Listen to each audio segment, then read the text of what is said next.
This is Keith Bandit Ball of BikerNet Studios, and we're here with Edge, the boss of the Smokeout. And he's sitting on his the motorcycle he built for the Smokeout ride, the long road. And unfortunately, his medallion will be tainted slightly because his bike broke. But anyway, we'll get down to that.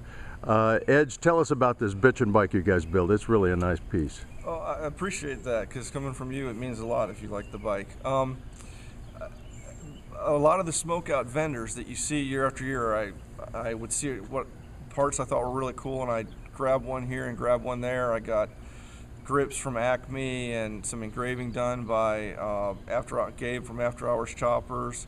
Chop Docs, Ron Harris did the paint for me. Fabricator Kevin has parts all over this bike.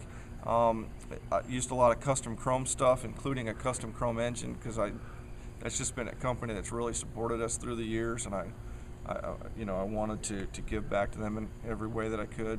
Got S&S carburetor, obviously. S&S has been good to us.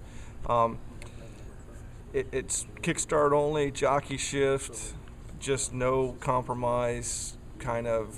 I just wanted to have one where I didn't compromise on anything, but still had it so that it's functional, and it is a pretty comfortable bike.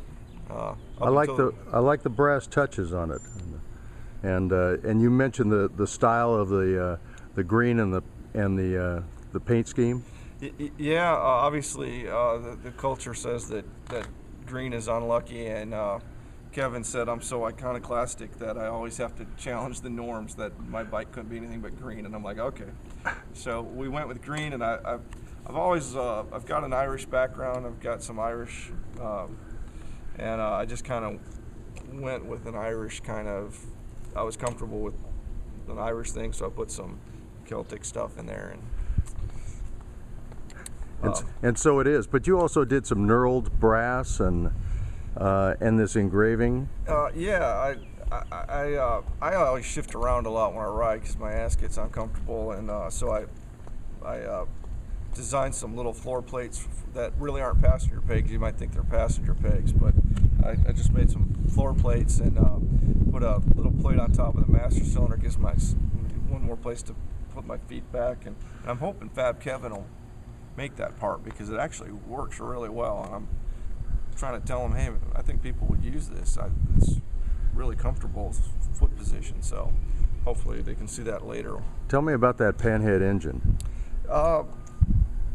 It's actually a really great engine. I finished the bike, obviously with Fab Kevin's help, but I finished the bike and I got it wired. What I didn't check is I've got a 32 amp charging system, and I think it's cooking my battery because I got a battery about that big. But I'll get that worked out. It was fine for short trips, and then when I was getting over 100 miles, I cooked a couple batteries, and I thought I had it worked out before I left on the event, and it cooked another battery. So I figured I'd just wait till after the long road. And you could have installed a real high wattage sound system. That's not a bad idea. With micro, yeah, it's not a bad idea. Yeah. I know we're kidding, but yeah, still, I love music, so. Yeah. Yeah, but I'm gonna get with you and get someone who's got a regulator that'll bleed off. I didn't know if you could bleed off just volts or amperage, but I know we'll figure it out. Yeah. I'll maybe put a little bigger battery on it. Yeah. Well, bigger battery but maybe CompuFire's regulator. I know it actually it bleeds off the extra voltage. Yeah. So it's a really comfortable bike, though. I think form is nothing without function. That's always been the whole deal for us. Well, when do you hope to ride it again? As soon as the event's over and I have a week in bed, I'll get up, fix it, and take off again. Well, we sure look forward to seeing more of this bike because it's really sharp, and we'll see it at the Smokeout next year. Great. You got it. Look forward to it.